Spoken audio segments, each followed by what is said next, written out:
Então, o Evidence-Based Training é uma metodologia de treinamento novo, tá? Que ele é baseado através da EASA. Então, nos Estados Unidos a gente tem mais o EQP, né?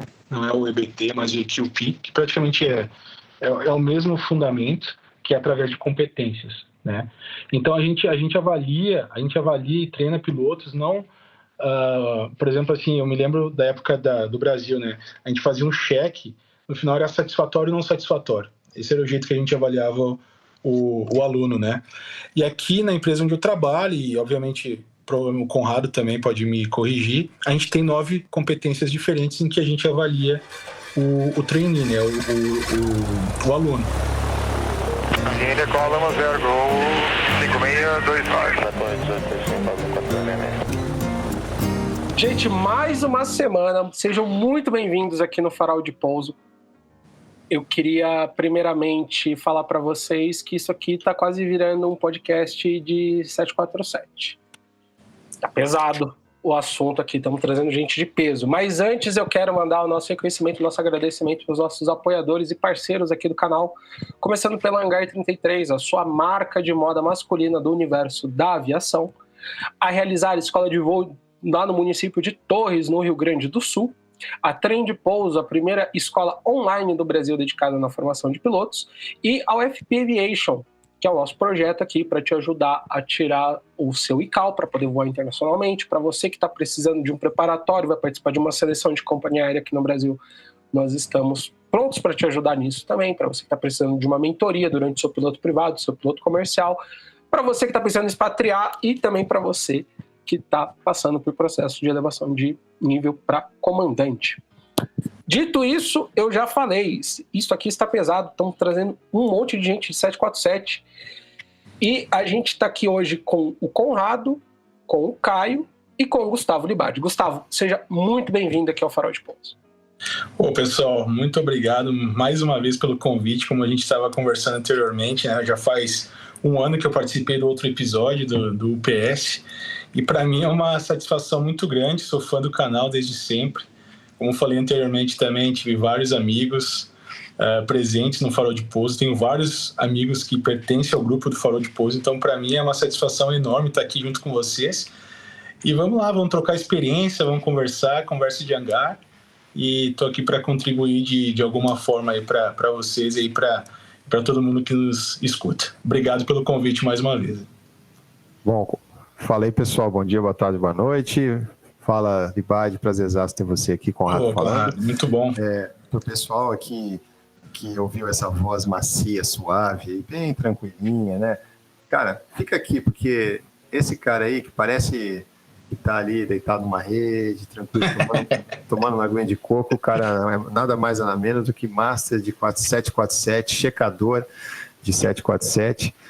O cara tem formação em fatores humanos, e além de ser um gentleman, um cara sensacional e que já esteve no Farol de Pouso, como ele mesmo falou, pô, Libardi, não é um ano não, cara, 13 de fevereiro de 22, tava vendo aqui, ó, acabei de ver. De 22? Caramba, já faz 13, tempo, hein? 13 de fevereiro, quase 2 anos, cara.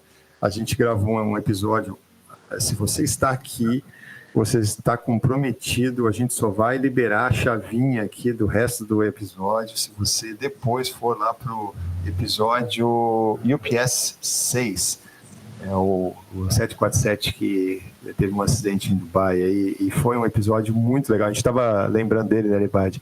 Poxa, foi muito legal. Foi assim, nunca é legal falar de acidentes, mas é muito legal a gente refletir sobre acidentes, porque a gente aprende demais, né, e aquele dia, acho que a gente conseguiu trazer uns highlights muito interessantes, né, que eu acho que quem ouvir vai poder refletir e acho que adicionar alguma coisa assim, para a sua profissão, para a sua formação e para os seus soft skills, né, dali que a gente pôde aprender aquele dia. Né? E Conrado, a gente até abrindo um parênteses aqui, não sei se eu estou pulando o assunto, mas sabe, aquilo lá me ajudou muito, porque uma coisa que eu leio demais são relatórios finais de acidentes, né? A gente aprende muito com o que aconteceu no passado, inclusive informações técnicas que não estão presentes em FCONs, em manuais das aeronaves, estão presentes nos relatórios finais. Então, Bom, a gente vai falar sobre treinamento, sobre tudo mais, mas assim, o estudo que eu fiz para participar do podcast do Farol de Pouso, poxa, me abriu a mente e eu ilustro meus briefings de treinamento com o que aconteceu naquele dia. Então, foi muito gratificante e foi um aprendizado para todos nós, né? Aquele evento que aconteceu e também o episódio do Farol de Pouso relacionado ao evento. Bom, então, Libade, muito legal, cara, esses insights aí que você já trouxe aqui já antes da gente começar o nosso papo, né, cara? Porque eu acho que existem várias fases na nossa carreira, né? Aquela fase inicial que a gente começa a entender a aviação, assim, o básico, né? Os princípios do voo, regulamentação, teoria de voo, performance. Então a gente tem uma visão básica. Depois a gente começa a estudar o avião que a gente vai voar, né? Quando você entra para uma empresa aérea ou quando você vai voar um type rated, né? Você começa a entender o avião, então você foca mais na parte técnica. E depois você começa a adquirir experiência dentro já do teu conhecimento técnico do avião. Você, com o tempo, você vai adquirindo experiência botando tudo junto, né? Você vai conseguindo connected dots, né? Como se fala. Sim, no exterior, né? Mas eu acho que o next level, né? É o que você falou, cara. O next level chega uma hora que a gente sente, cara, que a gente tem uma bagagem, um conhecimento bacana e que a gente meio que dá aquela estabilizada, né? Que a gente parou de aprender, né? Todo mundo tem, acho que chega nessa fase. E esse é o momento que quem está ouvindo pode pegar esse insight que o Libade falou, cara, que estudar relatório final de acidente, depois que você já tem uma base sólida, cara, talvez seja a coisa mais rica que você pode fazer da tua formação, né, do desenvolvimento do teu airmanship e indo além do desenvolvimento do teu commandability, né, para tua capacidade, aumentar a tua capacidade como um comandante, né. Então fica aí essa dica já inicial para estourar a boca do balão, né. Exatamente, Conrado. Isso aí é o que eu estimulo o pessoal, principalmente também conduzo de vez em quando os cursos de elevação de nível da companhia. Então, a discussão, estimular a discussão, em vez de simplesmente perguntar perguntas com respostas de memória, né? O estímulo à discussão é que faz a gente realmente aprender. E como eu falei, tem assuntos e partes de relatórios final que não existem nem mesmo nos manuais das aeronaves. Então a gente aprende muito. E com aquele evento lá, enriqueceu demais a parte que eu falei para vocês de briefing, discussões com o pessoal que está saindo comandante. Então é muito rico isso. Então, e eu procuro, geralmente o que eu faço para a aeronave que eu vou, que atualmente é o 747, eu procuro relatórios finais ao redor do mundo. Então, tem assuntos, por exemplo, assim...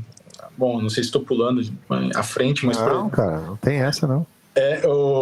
Quando tem o voo para Hong Kong, no 747, eu leio relatórios finais. Então, teve incidentes de perda de localizador em Hong Kong com o Atlas 747, ou captura de localizador falso. E isso vai me ajudar a melhorar, inclusive, meu briefing, né? Meu approach briefing, meu take-off briefing. Eu vou conseguir trazer assuntos mais pertinentes. Eu vou chamar a atenção do meu colega com assuntos pertinentes. Eu vou falar, isso foi relacionado a um incidente, então eu vou poder chamar a atenção dele. Então, são estratégias que a gente usa também para, igual você falou corretamente, airmanship, né? Como é que a gente estimula airmanship, como é que a gente melhora. É simplesmente isso, é bate-papo. Esse podcast, com certeza, vai chamar a atenção de alguma pessoa que tá nos escutando. Então, tudo isso nos ajuda, né? Não é simplesmente ler manuais, é escutar, é trocar experiência. É muito além, né, cara? É muito além. É muito mais, né, cara? O ler manual é o básico, né? A gente, exato. Eu acho que o cara que realmente é apaixonado e quer ter o sentimento de que é alguém na vida, independente de onde você está, da tua posição e, né, da cadeira que você está sentado, do avião que você voa, é você ter aquela consciência de que você está à frente, né? Que você faz o teu melhor, né? E você colocou uma coisa bem interessante, né? Você falou de a estratégia do briefing, né, e tudo. Então, o que a gente está falando aqui é Threat and Error Management, né? Vamos tentar contextualizar assim, usando os conceitos modernos, né, aqui da aviação, porque existem 3 formas diferentes de aprender, né? Isso tem a ver com a forma que um ser humano aprende, né? Você aprende com o estudo, você aprende com a tua própria experiência e você aprende com a experiência dos outros, né? Exato. Então, o estudo, ele está aí para todo mundo pode estudar quanto for, mas não existe limite, mas também existe a tua capacidade de absorver aquilo. A tua experiência, cara, na aviação depende de hora de janela, então o cara que está começando, cada dia está ali, mas aprender através do erro dos outros, né, de coisas que aconteceram com os outros, é a forma mais rica de aprender, cara. E outra coisa, Conrado, que eu sempre falo, que eu aprendi isso também com estudos, é que a gente também deve não somente aprender com o que aconteceu de errado, mas também com o que aconteceu de certo, sabe? E isso às vezes se perde, sabe? Então a gente sabe que na aviação dá muito mais certo do que dá errado, né? Simplesmente basta ver quantos acidentes a gente tem por milhões de decolagens. Então, aprender com o que dá certo também é uma forma excelente de evitar que algo maior aconteça. Então, lembra, a gente tem Threat and Error Management, como você falou. Então, primeiramente, a gente tenta analisar o threat, né, a ameaça. Primeiramente, a gente tenta evitar essa ameaça. E se não é possível evitar essa ameaça, como a gente pode mitigar um erro que possa ser causado por essa ameaça, né? Então, eu gosto de falar, e através dos meus estudos, que na verdade, isso seria já o Safety 2, né, que a gente tem que aprender também com... E isso eu tento buscar também, quando eu dou instrução no simulador, é trazer o que também o pessoal fez de certo, correto, de adaptabilidade, como eles adaptaram procedimentos em prol da segurança. Então, isso também é importante enfatizar. Você pontuou muito bem, né? Eu falei aprender com o erro dos outros, mas você tem total razão. E aprender, na verdade, eu acho que eu usei a palavra errada, é aprender com a experiência dos outros, né? Então a experiência, ela é tanto positiva como negativa. Obviamente, a gente tem muito mais acesso às falhas, né? Por isso que eu falei assim, porque a gente tem acesso aos relatórios finais de incidentes, relatórios finais de acidentes, e que eles vão pontuar as falhas. Aliás, na verdade, quem ouviu o podcast do UPS 6 vai perceber que a gente pontuou centenas, não centenas, tudo bem, mas dezenas de atitudes positivas, que apesar de eles terem, especialmente o copiloto, ter agido de uma forma assim, brilhante, tudo que ele fez foi perfeito. Tudo que ele fez foi perfeito, mas foi uma fatalidade. Então, a gente aprendeu muito, não com um erro, a gente aprendeu com uma fatalidade, mas que foi manejada de forma com excelência, né? Quer dizer, a performance de excelência. O acidente, esse foi talvez um dos raros casos de acidente em que não havia absolutamente nada que os pilotos poderiam ter feito para evitar o acidente. Isso é uma coisa muito rara, né? Então, o fator humano aconteceu ali antes, no solo, né? Existiu o fator humano, que foi a parte de carregamento, a parte da não informação, né, para os pilotos, enfim, que estavam carregando bateria de lítio. Talvez isso teria mudado um pouco o processo decisório, mas ali, no que eles tinham com eles de informação, eles agiram com excelência. Com excelência. Bom, aquilo que eu falei, né, assim, o pessoal vai poder escutar esse episódio, mas a maioria das coisas que estavam no relatório final, que o pessoal não sabia, que, por exemplo, eles tiveram realmente o acidente quando o autopilot foi desconectado, porque os cabos que o fogo atingiu os cabos que controlavam manualmente a aeronave, mas não os cabos que eram controlados através do autopilot, né? Então, são coisas que não existem em manuais, que você aprende no relatório final. Que os cabos do voo, que pelo controle manual passam pelo teto do avião, né? Exato. E o fogo foi no main deck, foi na cabine de cima, então atingiu o teto, mas embaixo estavam os cabos do autopilot, né? Mas o autopilot desengatou, né, cara? E eles, obviamente... Não sabiam. O avião, né? Porque o que você faz? Aviate, né? Você tá voando avião, né, cara? E aí eles perderam o controle porque não tinha como controlar a superfície de comando, né, cara? Exatamente, foi exatamente isso. E uma coisa que eu sempre falo, Conrado, você me conhece bem, eu falei inclusive naquele episódio, que o erro humano, ele é o ponto de partida de uma investigação, né? Ele não é o ponto final. E que a gente fala, que também aprendi nos estudos lá, que o erro humano é um sintoma, não é uma causa, né? Então tem muita coisa conectada, e se a gente for investigar e for a fundo, a gente vai ver que tem muita coisa por detrás do erro humano. Então, o que a gente viu naquele acidente é exatamente isso, sabe? A gente tem vários fatores que contribuíram para aquele acidente, e se a gente começar a ir a fundo, nós vamos ver que vai muito mais além do erro humano e de tudo mais. Então, eles fizeram um trabalho excelente. E por mais que quando a gente fale de um incidente ou de um acidente, à primeira vista parece um erro estúpido, né? Desculpa a vulgaridade da palavra, mas assim, parece um erro, aquele crasso. Você fala, cara, como que eles fizeram isso, né? Tem vários que a gente... Mas o que é importante a gente ter em mente é o seguinte, é você se colocar no lugar daquele cara que estava ali, que era um profissional e que não tinha a menor intenção de cometer um erro, entender por que esse cara cometeu o erro. Porque se você entender por que o erro foi cometido, talvez um dia você possa evitar que você cometa o mesmo erro. Acho que esse é o grande segredo da parada. Esse que é aprender com a experiência dos outros. Exatamente. E outra coisa, eu vou além do que você falou. Realmente o que você falou é correto. E sempre que eu me paro e tento pensar, talvez eu pense assim, poxa, mas que estúpido esse acidente. É porque provavelmente, ou seja, com certeza eu não me coloquei na perspectiva dos pilotos naquele momento. Né? Porque de alguma forma para eles fez sentido fazer o que eles fizeram. É o que a gente falou aquilo ali, né? Ninguém faz de propósito, ninguém quer sair de casa para ter um acidente. Então, provavelmente... E outro exercício que eu posso falar para o pessoal é o seguinte, imagina que os pilotos estão vendo através de um túnel e você está vendo por de fora desse túnel. Então, você tem uma visão muito mais abrangente do que os pilotos tiveram naquele momento. Então, mais uma vez, sempre que você for julgar uma pessoa antes, um piloto, um erro humano... provavelmente você não se colocou na perspectiva deles, você não se colocou no lugar deles, né? Então esse exercício também é muito importante para a gente fazer quando for analisar um erro em um acidente. E até porque o nosso processo decisório é baseado nos elementos que a gente tem à nossa frente, nas informações que a gente tem à nossa frente, né? E a gente depois de ler um relatório final, a gente tem todos os elementos para avaliar, né? E ali... E no nosso dia a dia na cabine, a gente está sempre limitado, né? Sempre alguma coisa não está aparecendo para a gente, né?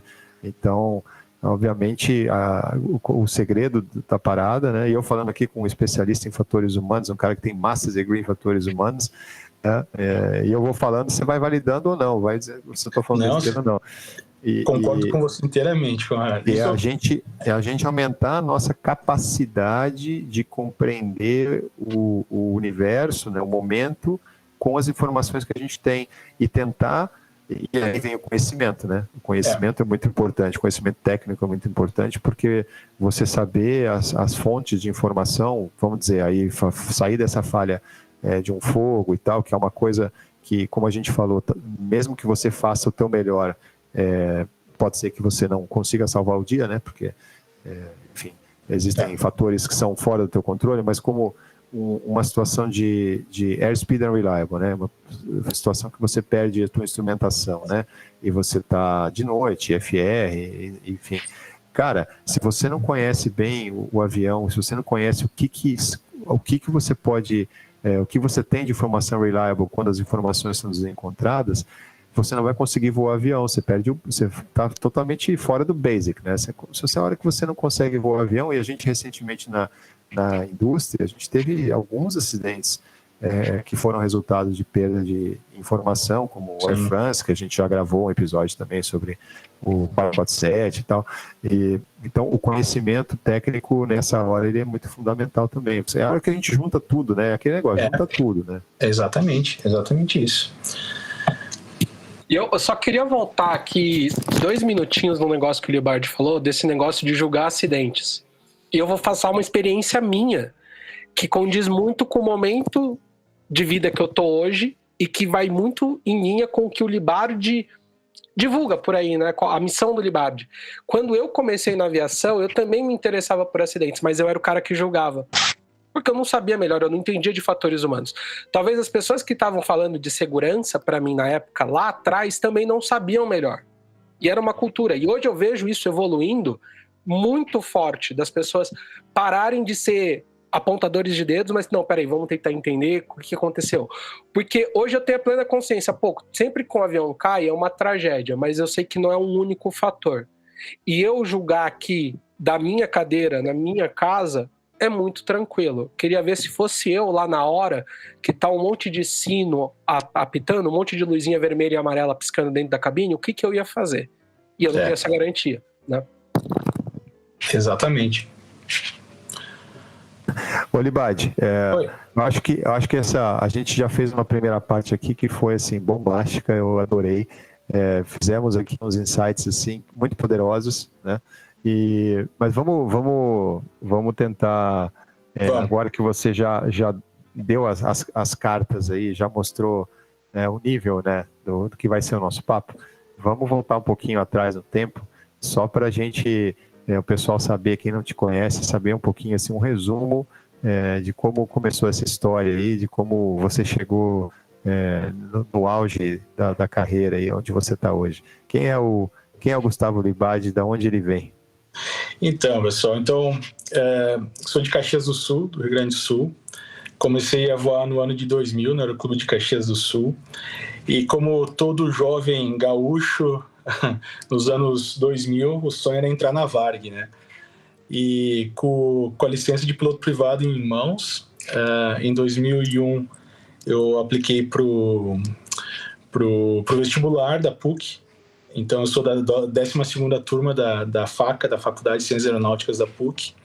E lá foi meu primeiro contato com segurança de voo. Inclusive, deixar um abraço aqui para o Éder Henrickson, um grande amigo meu. Ele é uma referência nacional de segurança de voo, não somente na aviação, mas em áreas de risco, né? Outras indústrias de complexidade e risco. Então ele começou a dar aula de segurança de voo com a gente. E lá que eu me apaixonei por segurança de voo, foi o meu primeiro contato. E ele é da minha turma. Ele é da minha turma. Sério, nossa, Conrado? Somos da mesma turma. Ele foi meu aula de jet trainer, inclusive, grande Éder. Nossa, esse vocês têm que trazer para o podcast também, hein? Sim, fundamental. Com certeza. E daí, meu amigo, me formei fez todo o processo da PUC. A gente... eu nunca me esqueço disso. A primeira palestra das Ciências Aeronáuticas era o pessoal da Varig falando: todo mundo que está aqui, vocês vão ser empregados, assim que se formarem, vocês estarão empregados na Varig, né? Não, depois, o pessoal foi um alvoroço lá, todo mundo ficou feliz da vida, alguns já começaram a celebrar, né? Iria faltar 3 anos para a formatura, o pessoal já começou a celebrar. E foi um momento enriquecedor, eu não me arrependo em nenhum momento de ter feito Ciências Aeronáuticas, eu acho que foi um grande momento da minha vida e sou muito grato por tudo que eu vivi naqueles anos, de 2001 a 2003. Então fiz toda a parte de piloto comercial, piloto multimotor, né? Carteira de multimotor, e em 2004 eu fui formado. Tive a alegria de ser convidado para aquela visita da Boeing em Seattle, né, a convite da Boeing que a gente recebeu também. Fiz também foi muito legal, nunca esqueço, aquele curso de investigação de acidentes aeronáuticos no CENIPA, que me deu a credencial de agente de segurança de voo e me abriu portas para o meu primeiro emprego. Então, eu sou muito grato à Faculdade de Ciências Aeronáuticas da PUC. Em 2004, comecei com o meu primeiro emprego. Foi um colega meu de faculdade, que era o sonho dele abrir uma escola de aviação, e ele assim o fez, abriu uma escola de aviação no Salgado Filho, e essa foi uma ideia que a gente teve junto, porque, para te ver, né, a gente é doutrinado na faculdade a parte de linha aérea, a parte de aviação comercial. Então, nosso sonho, no ano de 2004, era formar pilotos para aviação comercial. Então, a gente tinha um Cessna, se não me engano, um Curisco. A gente tinha um Cessna em Curisco baseado no Salgado Filho. A escola de aviação era baseada no terminal antigo do Salgado Filho. Uma coisa que, na época, era inovadora. E a gente bateu de frente a frente com os poderosos Aeroclube de Eldorado e Aeroclube do Rio Grande do Sul. né? A gente trouxe toda a filosofia da faculdade, que a gente aprendeu na faculdade, começamos a implementar NOPs, SOPs no Cessna 152, e também a gente tinha um projeto, eu fiz o projeto do CBT, lembra do Computer Based Training, do Cessna 152, a gente fez um CBT do Cessna 152 e em PowerPoint, mas foi muito legal. Fizemos também um acordo com o pessoal da base da comunicação ali do ATC de Porto Alegre, então o pessoal fazia palestra. A gente gostaria de preparar o pessoal, porque imagina, eu quando comecei a voar, eu não conseguia fazer nem fonia na Rádio Caxias. E o pessoal que estava começando a voar na escola fazia fonia no Salgado Filho.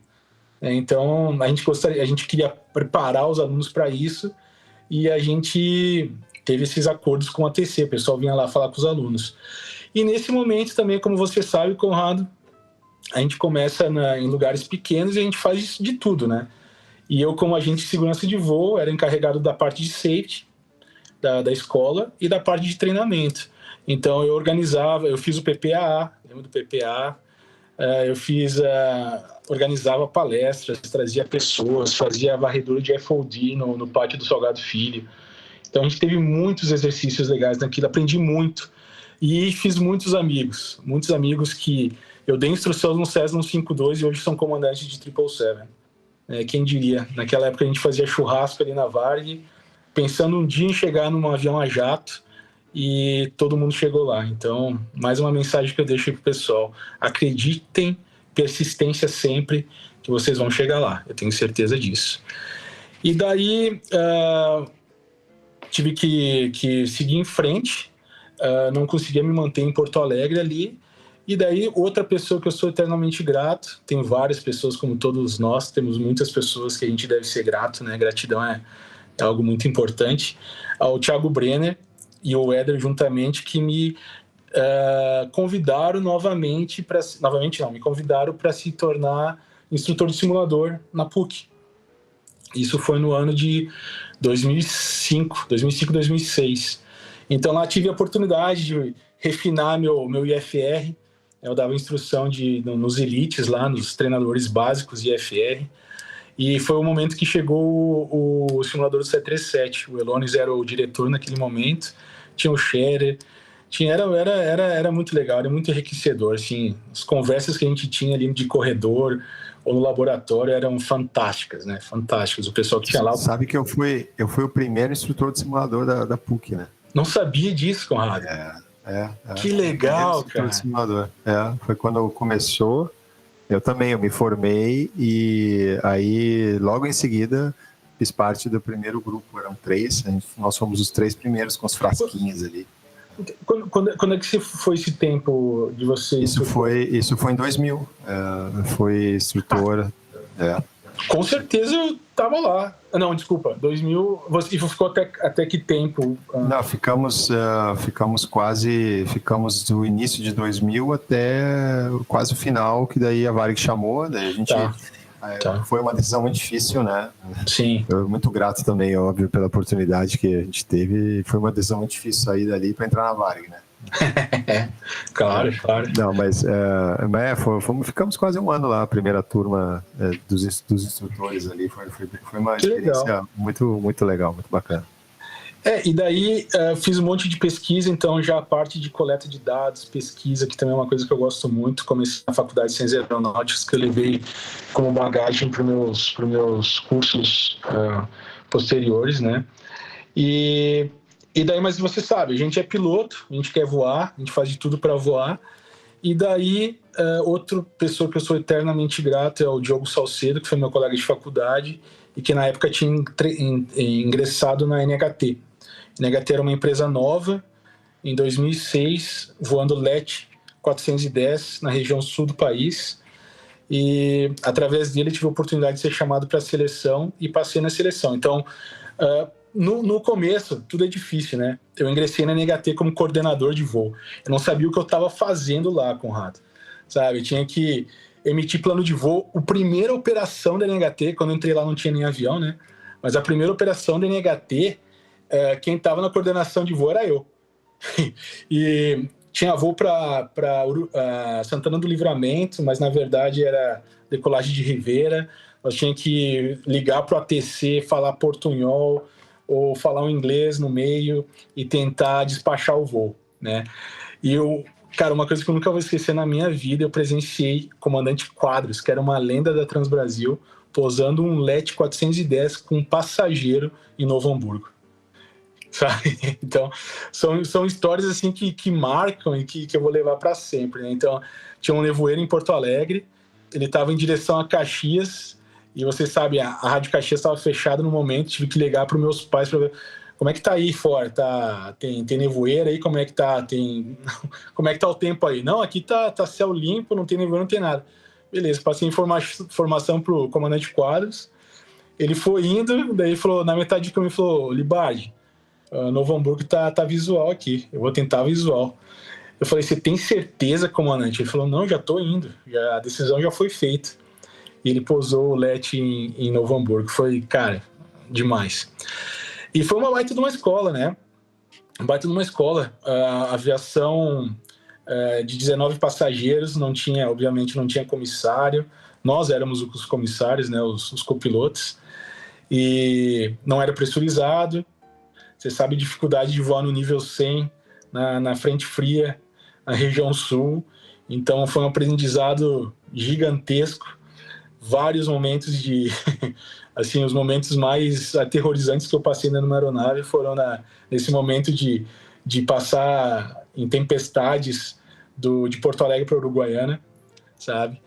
E nunca me esqueço uma que a gente, assim, o LET já é ruidoso. A gente voava, bom, obviamente a gente senta do lado dos motores, são motores Walter, que era uma cópia da PT-6. Para quem não sabe, o LET 410 é uma aeronave da República Tcheca, né? E os motores são muito ruidosos. A gente usava earplugs, né, protetor auricular, os fones de ouvido, e a gente escutava indo os berros dos passageiros lá de vez em quando, por causa que a aeronave era pequena, tinha as turbulências, né, e passava no meio das tempestades, o radar não ajudava muito, o autopilot era simples, não segurava, então uma baita de uma escola, mas nunca tive nenhuma emergência real assim na NHT. Então foi comandante Centeno, poxa, tenho muitos amigos que eu levo até hoje, né?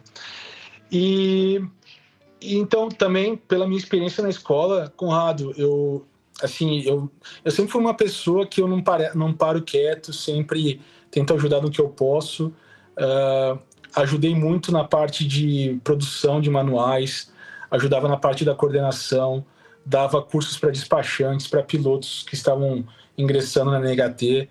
Então, mais uma vez, tudo é uma bagagem, tudo a gente leva, coisas que eu aprendi na NHT que eu levo para a vida até hoje, né? Que eu uso até na operação do 147, eu aprendi no LET 410. E daí, por progressão de carreira, em 2007 eu ingressei na TAM. Então, foi a primeira vez que eu comecei a voar jato, na família A320. Então, a gente estava comentando aí da guerra, né, de Airbus e Boeing. Eu tô dos dois lados, eu já vi as duas coisas, mas as duas fabricantes. Mas a maior experiência que eu tenho é de Airbus. Veio toda a minha vida Airbus, e desde 2019 que eu estou voando o 747. Tá bom, já vou fazer a pergunta, já para a gente interromper e já criar polêmica. E aí? Já imagina. E aí? Preciso completar a pergunta? Não, eu acho que eu entendi a pergunta, Conrado. Bom, meu amigo, a preferência? Conrado, assim, isso, cara, uma coisa que é legal também, cara, a minha passagem do Airbus pro Boeing foi muito desafiador. O Airbus A320, uma aeronave automatizada, ela é muito confortável. Eu fui voar um 340, que eu passei no 340 também, voltei para o 320, e quando entrei no 747, cara, era uma aviação... O 747 que eu estou voando hoje é o Dash 8, né? É o último 747 produzido. Ele é praticamente o 747-400 com asas novas, motores novos e um electronic checklist, né? Mas uma aeronave é a cabo, né, meu amigo? É reaprender a trimar aeronaves, reaprender a voar manualmente um avião, assim, né? Não tem autotrim, né? Então foi muito desafiador. Eu gosto de falar o seguinte, numa aviação normal, que não está acontecendo, tudo está certinho, o Airbus é muito mais confortável que o Boeing, mas quando você realmente precisa, no meu caso, que eu acredito, tá? Numa operação de anormal, abnormal, né? Eu me sinto mais confortável no Boeing. Cara, amei a tua definição, cara, de verdade. Não, mas o Henrique tá rindo, mas eu acho que eu nunca voei Airbus, mas a gente treina muito piloto de Airbus, né? Eu acho que a transição que você fez do Airbus para o Boeing, ela é muito mais, vamos dizer assim, difícil em certo aspecto, né? De workload, né? Que você vai trabalhar mais, como você falou. Mas ela é mais simples porque é um back to basics, né? A hora que você entende que é back to basics, aí você fala, tá, é igual voava o Cessninha, é igual voava o Lete. É isso aí, eu voava o Lete, agora eu vou um 47, é igualzinho, mesma coisa. Então tá, beleza. Aí você começa a achar o teu comfort zone mais fácil. Eu acho que o oposto, ele tem outros desafios, né? Que eu nunca passei, mas é você mudar a tua lógica, a lógica do funcionamento mental, né? Então isso demanda muito mais da tua capacidade até você achar o teu comfort zone. Mas uma hora que você entende, que você estuda, você entende, acho que realmente aí você fala, cara, como é fácil, né? Então, no fim, a dificuldade maior que eu vejo é essa transição que você fez mesmo, do Airbus para o Boeing, né? Porque não é simples, a gente vê que as pessoas realmente ficam bem muito fora da zona de conforto, que era muito fácil, muitas coisas eram muito fáceis, né? Tipo assim, lembrando, é o que você falou, meu amigo, o 747-800 é autopilot off, autothrottle off, pitch potência, né? Então é back to the basics. É um Cessna gigante, é um 737 maior, e você sente, eu juro para você, isso eu não tô querendo falar, mas você sente o peso da aeronave nos comandos. Até porque, mais uma vez, é cabo, né? É um 737 que tá carregando alguma coisa embaixo, né? Porque a parte de cima, o calombo, é do tamanho de um 737. Com certeza. E eu acho também que bom, perdi a linha de pensamento, perdi a linha de raciocínio agora. Eu ia falar alguma coisa, dá uma editada aí. O que eu ia falar? Bom, beleza, toca a ficha aí. Tá, e daí então, Conrado, ingressei na TAM, toda a experiência já tive experiência internacional, meu primeiro voo na TAM foi para Buenos Aires, então tive operação na ponte, não pude operar naquele momento, né, porque tinha as restrições, devido ainda ao acidente, teve as restrições de operação de copiloto em Congonhas e obviamente em Santos Dumont, mas também uma baita de uma oportunidade. Mas assim, não é a TAM, eu não tenho nada para falar da TAM, foi uma escola maravilhosa, mas eu sempre sonhei em voar fora. Eu sempre sonhei, eu entrei na TAM como se eu fosse entrar numa Azul, como se eu fosse entrar numa Gol, já com o pensamento de voar fora do país. E essa oportunidade aconteceu. Então, é aquilo que a gente fala também, que eu gosto de falar, Conrado, é botar as metas, os objetivos à frente e seguir olhando para ele, né? Então, eu entrei na TAM, mas já com uma meta à frente de voar fora do país. Então, eu sabia que quando eu tivesse os mínimos requeridos para uma empresa, para mim voar fora do Brasil, eu assim o faria. Então, eu ajuntei, se não me engano, naquele momento era 1.000 horas de jato, e aí eu apliquei para várias empresas, e a empresa que me escolheu foi essa empresa que eu trabalho atualmente, aqui no Oriente Médio, e fui para Miami, fiz a seleção, fiz a entrevista, paguei do meu bolso, porque aquilo lá, meus amigos, quando a gente quer, a gente faz acontecer, né? A gente faz acontecer e dei um jeito, comprei passagem, inclusive eles me mandaram um e-mail, tipo, 15 dias antes, vem para cá. Na época não era o Oriente Médio ainda que eles estavam fazendo a seleção, era em Miami, então paguei tudo e fui para Miami e entrei na empresa. Entrei na empresa como copiloto de A320 e diversas operações ao redor do mundo. O legal das empresas aqui do Oriente Médio é que eles vão para qualquer lugar do mundo. Então você tem, no mesmo dia, você faz operação de hot weather, né? De temperatura elevada, e ao mesmo tempo no seu destino você faz um cold weather operation. Então você tem as duas coisas no mesmo voo.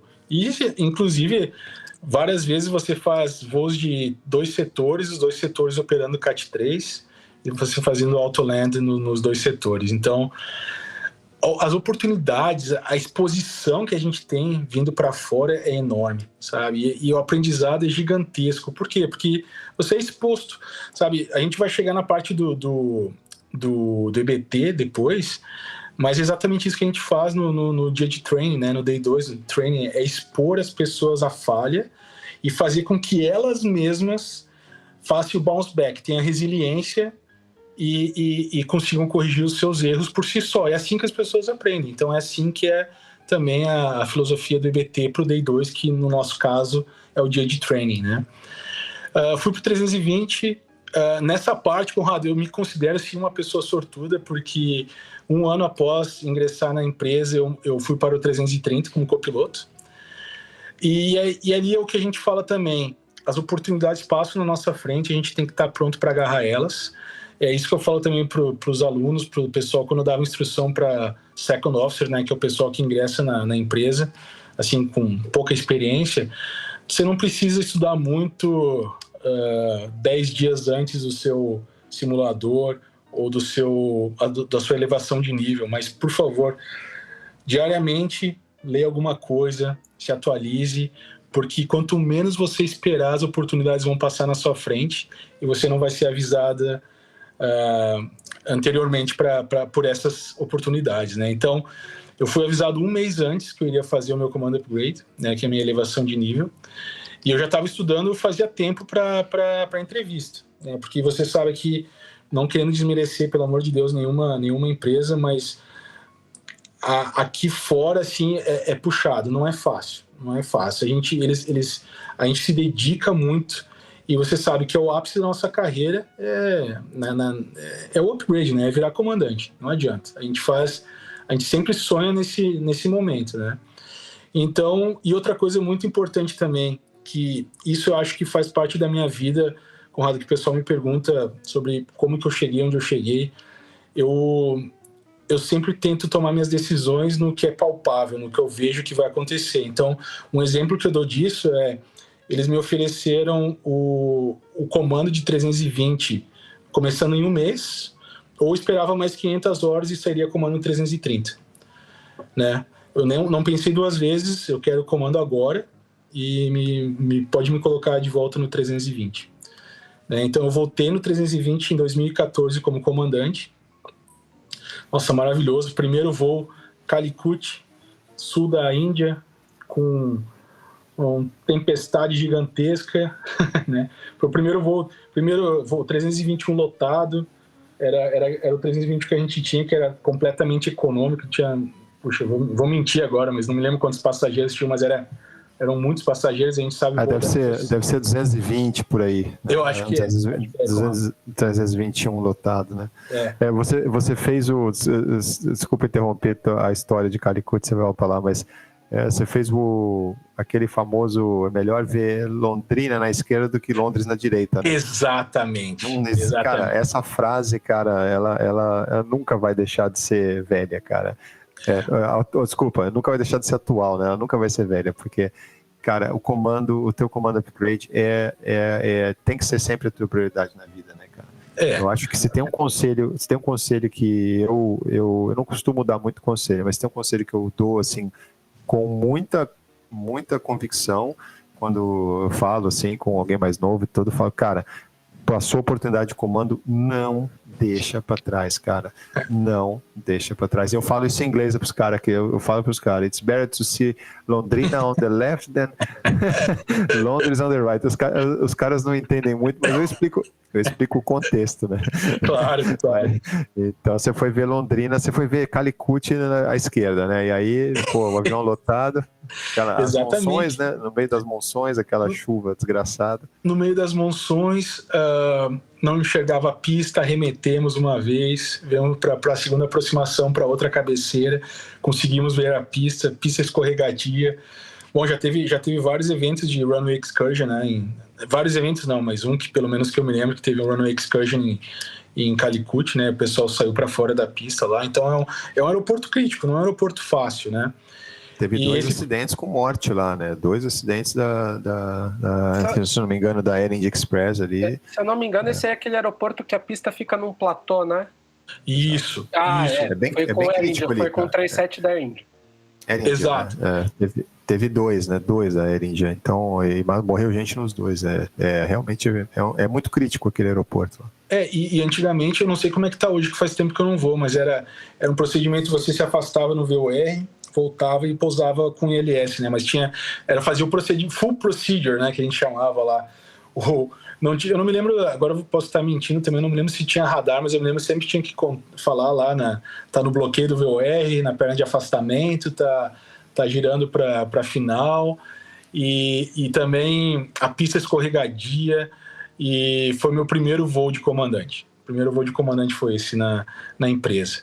E, cara, só alegrias fazendo meus simuladores. Eu tinha um grande amigo meu também, que sou muito grato, que era chefe do treinamento aqui, ele me convidou para ser instrutor. E para mim tudo aconteceu muito rápido, Conrado, pessoal. Acho que foi 1 ano depois de comandante, eu saí Line Instructor, né, que eles chamam aqui Line Instructor, que é o pessoal que dá treinamento na aeronave. E aqui a diferença é que também faz voo de check em rota, né? O Line Instructor não é considerado ainda um examinador, a gente ainda não é autorizado pela autoridade aeronáutica, né? Mas pela empresa a gente faz os voos de check aqui. Diferentemente do Brasil, eu acredito que tem que ser examinador ANAC para fazer check em rota, né? Eu acho que ainda é assim também. Acho que ainda é assim. Em todo o Oriente Médio a gente segue EASA, né? E é exatamente isso aí, né? Então você tem instrução de rota, checador de rota, e depois você tem instrutor de simulador, e depois examinador de simulador, que é o topo, né? Da área de treinamento. Exatamente. E daí, meu amigo, passou mais 6 meses, porque teve uma expansão muito grande da frota Airbus naquele momento, diferentemente da frota Boeing na empresa. Então eu tive um crescimento muito rápido. Eu virei LI 1 ano depois de comandante. 6 meses depois eu era Type Rating Instructor, que era instrutor de simulador de A320. E 6 meses depois eu era examinador do A320. Então aí foi no ano de 2016, se não me engano, eu era TRE do 320. E, poxa, aprendizado todo dia, voando com um second officer, pessoal que tinha 70 horas de Cessna. Eu falava pro pessoal, eu sou muito, assim, eu tenho muito orgulho de vocês, porque 70 horas de Cessna eu não sabia nem fazer checklist direito. E depois vocês, voando 70 horas de Cessna, vocês são copilotos, second officers de A320. Então eu falei, poxa, olha a oportunidade que vocês têm também, né? Tentando inspirar eles de alguma forma, porque você sabe, a gente precisa puxar a orelha de algumas pessoas também, né? Acontece isso, como a gente sabe. Então, olha a oportunidade que eles estavam tendo. Pra gente foi tudo tão difícil, né? Foi tudo tão batalhado pra gente chegar onde a gente chegou. E para eles foi, de certa forma, mais breve, eu não diria mais fácil, mas foi mais breve a chegada deles na aeronave a jato. Então, de vez em quando, puxava a orelha. E daí, foi no ano de 2018. Bom, eu já estava instrutor, já fazia um tempo na aeronave. O pessoal mandou um e-mail pedindo quem gostaria de voar o A340. Então, um avião de 4 motores. A empresa, naquele momento, tinha um A340-600, que era o avião mais longo do mundo, naquele momento, né? E eu falei, cara, eu quero. Mais uma vez, pessoal, acreditem em vocês, acreditem nos seus guts, né? Nos seus feelings, no seu sexto sentido, digamos assim. Façam o que vocês acreditam que é correto. Não vão, assim... obviamente, não estou falando que não deve se seguir conselhos, mas eu digo, sigam bastante a intuição de vocês, porque ela também é verdadeira. Então, muita gente falando para mim, não vai pro 40, é uma frota morta, o avião vai parar, não sei o quê. Beleza. Eu falei, poxa, eu preciso voar essa aeronave. Então fui pro 340, tive a felicidade de brevemente ter os meus privilégios de instrutor e de simulador estendidos para o A340. Então eu fui instrutor de simulador do A340. A empresa não tinha simulador, a gente ficava 15 dias em Bangkok, ficava em Bangkok, ficava em Madrid, ficava em Munique, dando treinamento para o pessoal. Não tinha muitos new joiners, né, que a gente chama, o pessoal que estava entrando na frota, mas a gente sempre fazia o recheque do pessoal, né, então a gente ficava muito nesses lugares. Tive a felicidade também nesse momento de dar instrução para os pilotos da família real, que voavam o A340 também, então foi um momento muito legal. E fiz o último voo comercial do A340 da companhia, que foi um voo de Bangkok, e isso foi em abril de 2019. Nesse momento aí tive uma felicidade pessoal, nasceu o nascimento da minha filhinha, e daí...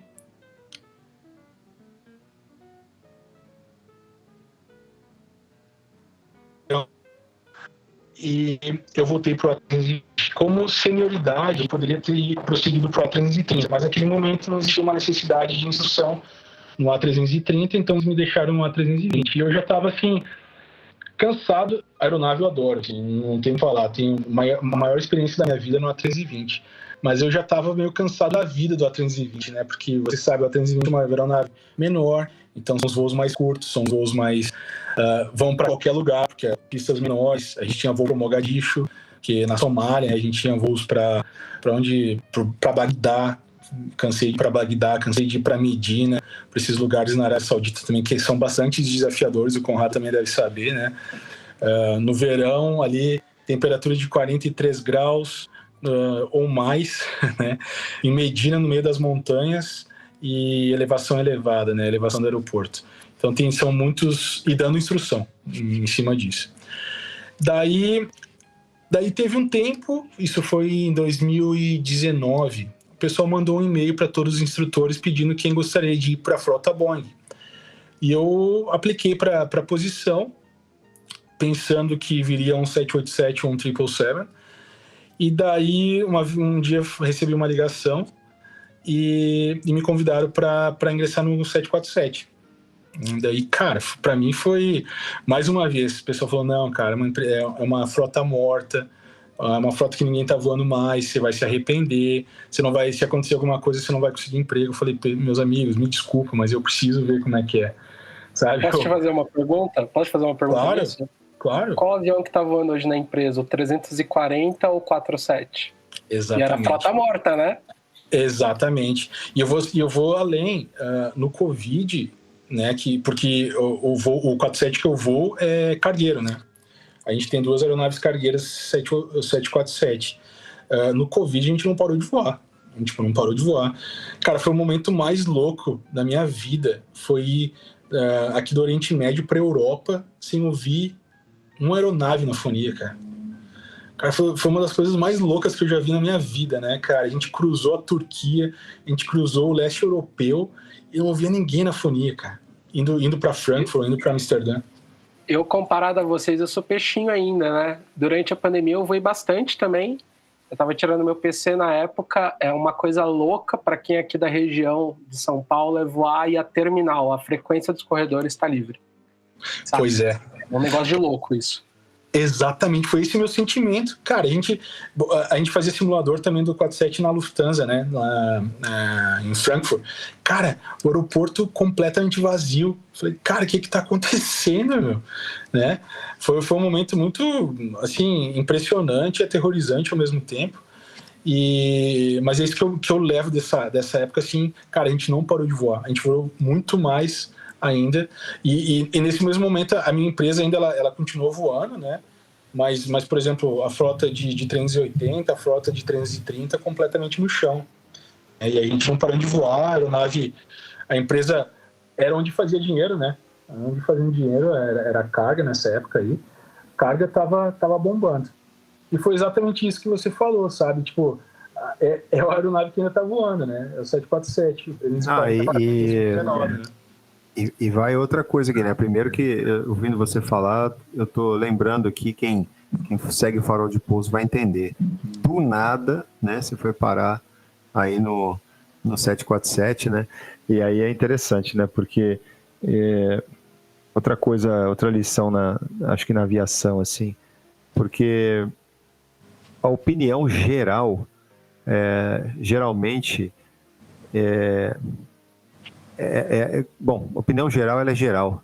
Ela não serve para você especificamente, eu digo necessariamente, né? Porque a gente já ouviu vários casos aqui, eu também já passei por isso, que você já passou, de as pessoas falarem, cara, você é louco, não faz isso. Os teus melhores amigos, né? Gente que você não conhece, falarem, cara, não faz isso, não faz isso, não faz isso. Mas é porque eu acho que assim, o ser humano, por natureza, ele é muito resistente à mudança, né? Então a gente tende a achar que mudar é um risco muito grande, e obviamente, né? Sim. Mas a gente analisa, normalmente a gente analisa muito mais os riscos negativos do que os ganhos que você pode ter, né? Então, e acho que a natureza do ser humano, especialmente quando a questão de uma discussão mais em grupo, sempre ver essa perspectiva mais restritiva, né? Pelo medo. Mas assim, a gente só progride quando a gente vence o medo, quando a gente arrisca, né? Exatamente. Então, exatamente. Então, isso é uma coisa assim que é bem comum aqui dos nossos convidados que têm accomplishments assim como você, de chegar né, no estágio de ser comandante, checador de 747-800 e tudo, que é o ápice da carreira na aviação hoje, e ninguém chega ali sem tomar risco, né? Sem assumir risco. Ninguém, cara, porque quando você ouve todo mundo falar, cara, se você for, é perigoso, pode perder o emprego, provavelmente você ouviu bastante isso aí, porque a hora que acabar a frota, os caras te cortam, porque aqui funciona assim, porque não tem sindicato, por causa disso, né? Então, cara, são coisas assim, a gente tem que ter muito cuidado para quem a gente pede opinião, né? Acho que esse é o meu ponto, assim, a gente tem que também filtrar bastante o que a gente ouve, porque às vezes as pessoas até querem o nosso bem, mas a opinião delas é a opinião delas, né? Não é aquilo que a gente quer dentro da gente, a gente tem que avaliar e considerar muito bem, né, cara? Nós e nós, né? A tua família, assumir teus riscos e tudo, independente, né? Exatamente, Conrado. E outra coisa, assim, o pessoal não faz isso por mal. Igual você falou, nossos melhores amigos tentam nos ajudar da forma que eles acham que é o correto, mas assim, é igual a aviação. Como é que a gente toma decisões dentro da aviação? A gente toma as decisões baseadas nas informações que a gente tem nas mãos, né? Então, eu não estou falando para simplesmente evitar qualquer tipo de aviso, mas, por exemplo, é julgar e tentar tomar as decisões com a maior quantidade de informação que você tem nas mãos. Porque isso aí, ninguém quer muito pelo contrário, quer ter o bem. Quando a gente quer o bem da pessoa, o nosso conselho vai ser sempre conservativo. A gente gosta de alguém. Eu estava hoje, vou fazer um off-topic aqui, eu estava hoje conversando com um amigo, né? E a gente estava falando sobre parenting, né? Sobre filhos e tal. Então a gente estava falando assim que talvez uma das coisas mais difíceis que tem é a gente aceitar um filho teu sofrer a dor dele sozinho e você não querer tomar a dor dele para você. Então, e é mais ou menos isso, porque quando a gente faz isso com um filho, né, a gente quer proteger ele. Então, claro. Ele vai aprender, né, sofrendo, para aprender pela dor e tal. E é a mesma coisa, cara. O teu amigo vai falar para você, cara, putz, não vai, muito arriscado, cara, fica aqui e tal. Mas ele tá querendo evitar que você sofra, porque ele gosta de você, né? Então, mas é só esse parênteses aí mesmo. É exatamente isso, Conrado. E daí, só para concluir, para falar onde eu estou hoje, né? Então, daí eu virei, mais uma vez, extensão de privilégios de instrutor. Eu virei instrutor Line Instructor, Type Rating Instructor, que é o instrutor de simulador e examinador do 47. E hoje, assim, também sou uma pessoa que, igual eu falei para você anteriormente, eu não paro, eu sempre, obviamente com a família se torna um pouco mais difícil, né? Na época eu não tinha família, mas eu tinha saído comandante no 20, em 2016, poxa, eu falei, cara, preciso fazer mais alguma coisa. Então parti para o mestrado, peguei a informação do Éder, né? Do Éder, que é meu mentor nessa parte de segurança de voo aí. Falei, Éder, o que eu faço da minha vida? Ele falou, cara, dá uma olhada nesse curso na Suécia, em Lund, de Human Factors, que, cara, abriu meus horizontes. Eu falo para todo mundo, cara, inclusive para um grande amigo meu aqui da empresa. Falei, cara, não é simplesmente o aprendizado, o knowledge que você vai estudar, é o ambiente, é o social, é o socialize, é o network que você vai fazer. Cara, eu aprendi tanta coisa maravilhosa. Por quê? Porque o estudo que eu fiz, o curso que eu fiz, não se limita à aviação. Ele se limita a Human Factors da indústria de risco e indústria complexa, né? Então, cara, meus colegas eram engenheiros nucleares, eram chefes de hospitais, estavam implementando CRM em hospitais, eram chefes de CA na Noruega. Então, cara, essa parte de socializar com essas pessoas, cara, colegas meus que tinham escrito 5 livros já. Então, foi assim, eu tava muito, assim, eu pensei que eu gostava, eu pensei que eu entendia alguma coisa e a gente vê que a gente não sabe nada, né? Aí eu fui lá e falei, cara, nas primeiras semanas eu fiquei quieto, só simplesmente escutando, porque eu não sabia nem o que acrescentar na discussão que eles estavam tendo lá. Então foi uma coisa maravilhosa que eu fiz, não me arrependo de nada também, só que por algumas prioridades acabou se estendendo um pouco mais. Eu acabei em 2021 o mestrado, e hoje o que me faz seguir à frente, que é uma coisa que eu adoro, que a gente já comentou nos bastidores ali, é o EBT.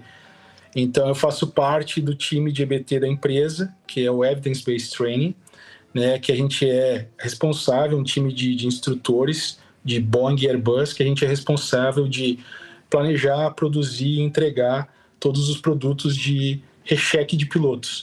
Eu sou parte do Boeing, então eu faço todos os sílabos, todas as apresentações, tudo relacionado à parte de recurrent training, né, de recheque de carteira para os pilotos do Boeing. E então eu pude levar algo que eu aprendi no mestrado para a parte de EBT, a parte de competências, e aí é um campo vasto, né, que a gente pode falar. Mas então essa é mais ou menos a minha história na aviação até agora. Só isso, né? Do nada o cara parou ali, né? Eu tenho uma pergunta. Esse clubinho aí, entre aspas, de indicador de 747, são quantas pessoas assim, mais ou menos? Você tem uma ideia? Hoje? Então, uma notícia ruim, né, é que a aeronave está em phase out, né? Eles estão tentando se desfazer das aeronaves, até porque a carga hoje em dia, não que ela diminuiu, ela voltou ao normal, né? Ela voltou a 2019. 2019, durante o Covid, foi um crescimento muito grande, exponencial.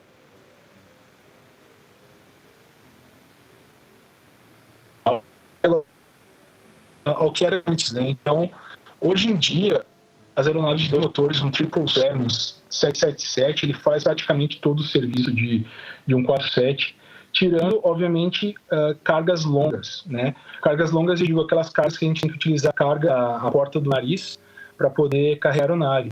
Para ser sincero, eu vou a aeronave desde 2019, eu acho que a gente utilizou aquela porta umas 3 vezes. Né? Então, não faz muito sentido hoje em dia. E o 2 motores faz praticamente todo o serviço de 147, né? Mas só por a cargo de curiosidade, assim, poxa, vivi muitos momentos legais no 47, levei carro de Fórmula 1, MotoGP, a gente levou contêineres da Ferrari que são vermelhos, cara, é muito legal. A gente levou os voos de Frankfurt, leva Mercedes Limited Edition, que eu tento procurar o preço na internet, não consigo achar. Então, são coisas muito legais que acontecem, né? Obviamente, a gente não tem fotos, que a gente não é autorizado a fazer nada, mas fica na memória, né? Fica na memória. E nesse clubinho do 747 aí, dos caras que pilotam 747, se vocês voltarem no episódio da semana passada, do Márcios, ele estava prestes a sair daqui, no momento da gravação, ele estava prestes a sair daqui para levar o material da Fórmula 1 que tinha acabado de ter corrida aqui no Brasil. Exatamente. E a empresa que eu trabalho, então, ela tem acordo com a Fórmula 1, MotoGP, a gente faz esses voos. Aí você estava me perguntando. Então, hoje em dia, como está em phase-out, as aeronaves provavelmente vão embora ano que vem, e assim sendo, alguns instrutores já estão se movimentando, né? Eu pedi para ficar o máximo que eu puder na aeronave, então acredito que eu vou ficar, acredito. E hoje nós somos em 4, porque os outros 4 instrutores já se movimentaram, já foram para outras frotas. Então hoje são 2 aeronaves ainda, são praticamente 60 pilotos e 4 instrutores. E obviamente não está tendo assim ingressos, né? Não está vindo pessoal novo, né?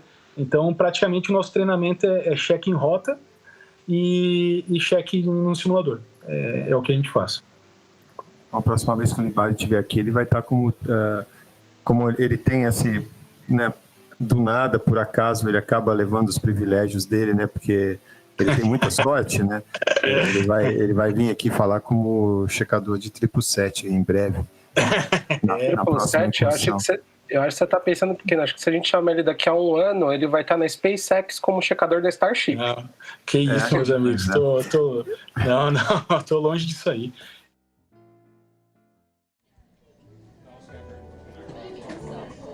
Hora do cafezinho do Farol de Pouso. Um oferecimento. AV House. Arquitetura aeronáutica, projetos de hangares, aeródromos e condomínios aeronáuticos. De pilotos para pilotos. E Nexatlas, o aplicativo definitivo de planejamento de voo e navegação aérea do piloto brasileiro. Ajude o Farol de Pouso a continuar produzindo conteúdo aeronáutico de qualidade. Acesse apoia.se/Farol de Pouso e contribua você também. Você escolhe com quanto quer ajudar. É rápido e sem complicação.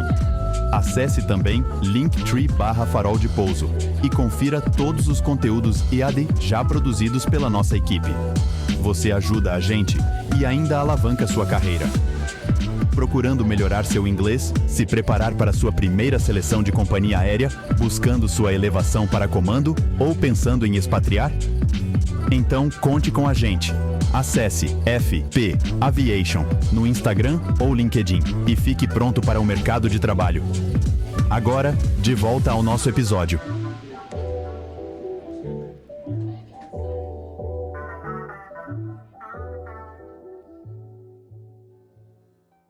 Mas, Libadi, vamos agora vamos explorar aquele papo que a gente falou lá no warm-up, né?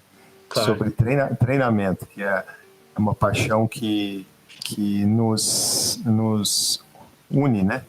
É comum a nós, e mais especificamente sobre o EBT, né? E sobre...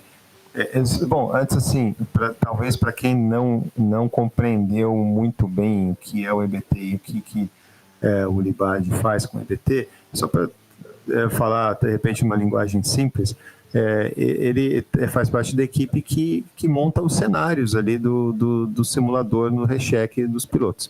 Então, vai desenhando ali as manobras, né? Tem as manobras obrigatórias, que são exigências do regulador, do órgão regulador, e tem também o espaço para a empresa, dentro do EBT, né? Tem espaço para a empresa implementar cenários, que são cenários que a indústria e a empresa, através de incidentes, acidentes, de reportes de segurança internos, né, que eles criam para replicar esses cenários dentro do simulador, né, para que os pilotos aumentem a situation awareness ali e consigam ter um melhor entendimento de situações complexas, mais complexas aplicadas ao dia a dia. Não é do nada que o cara fala, não, agora vamos botar aqui uma falha hidráulica com perda de motor e mais isso.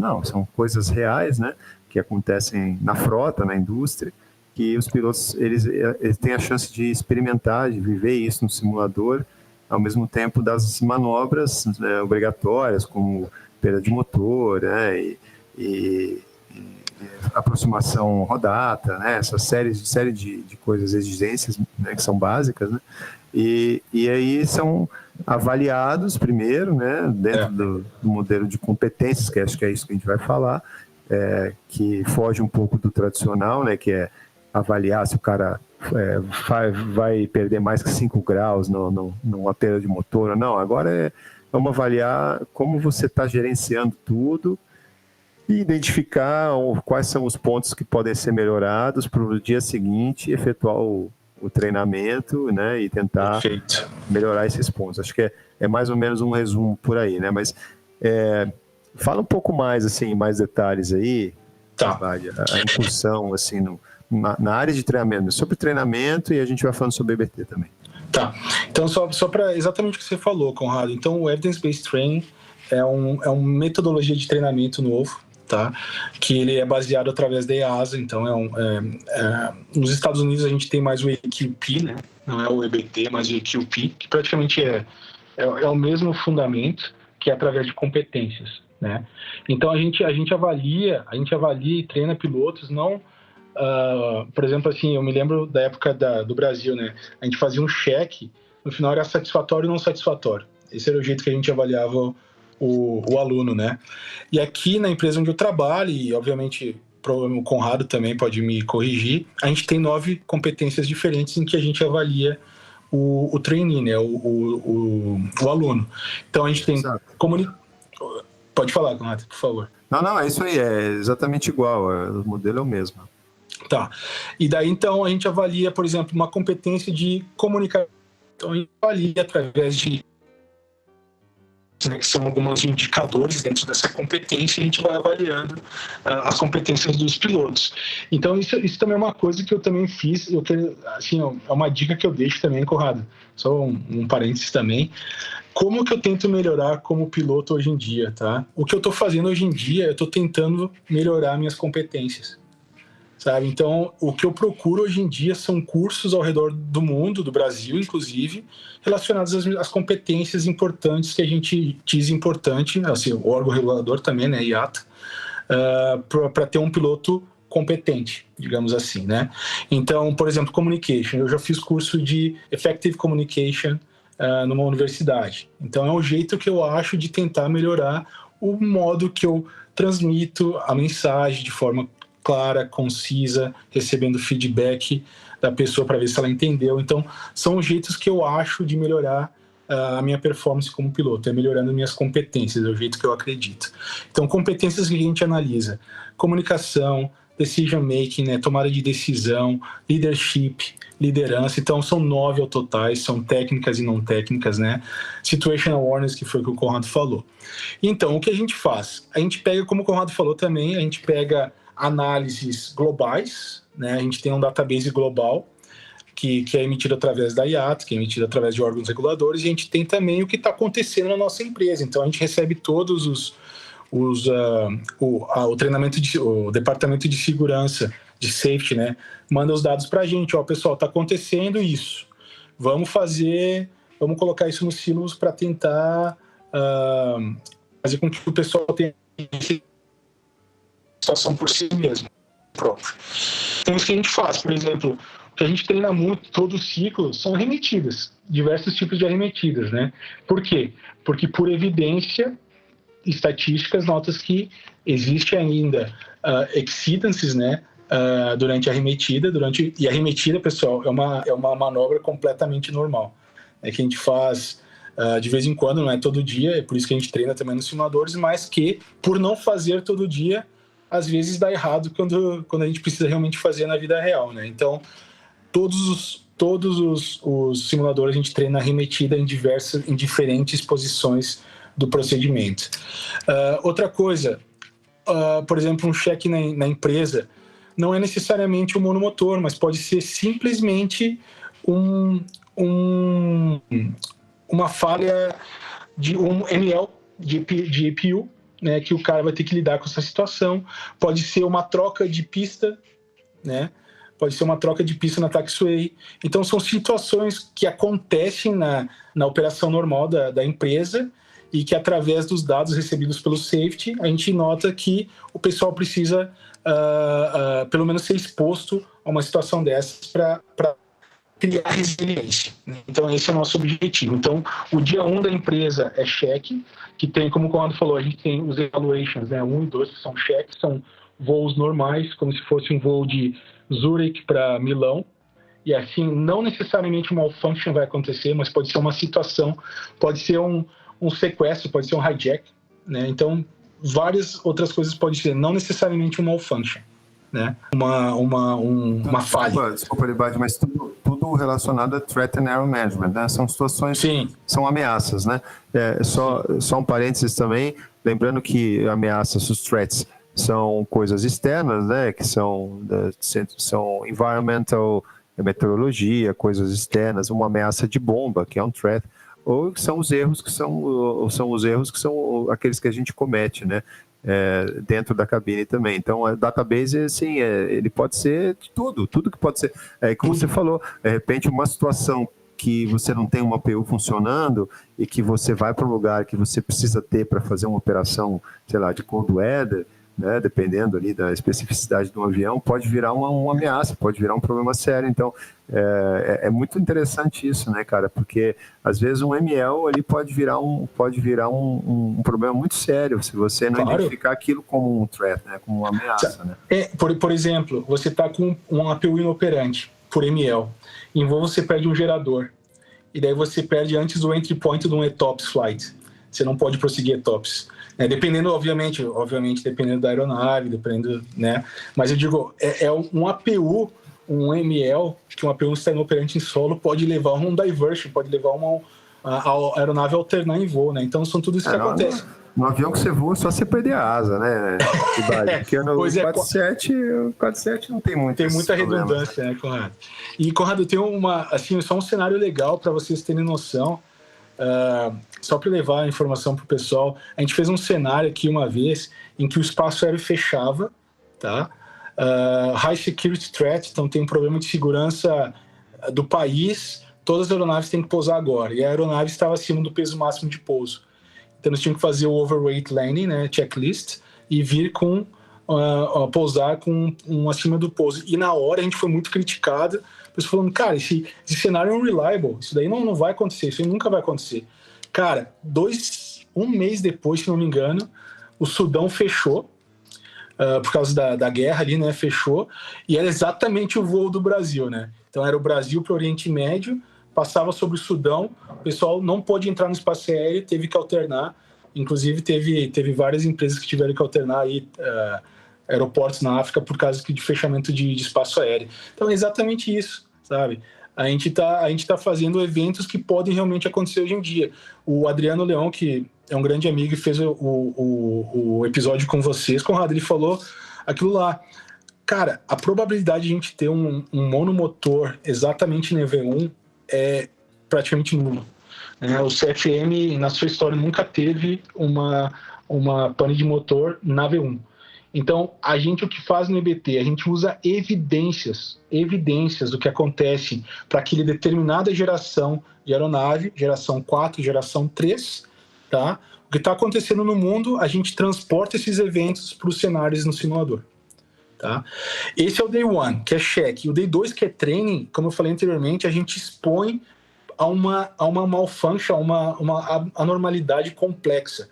E aí são inúmeras. Você pode ter volcanic ash, você pode ter dupla hidráulica, você pode ter um reliable speed, sabe? E o que é legal, que inclusive faz parte do EBT que a gente está introduzindo agora, Conrado, que é muito legal porque a gente tem o startle, né? A parte de startle e a parte de surpresa.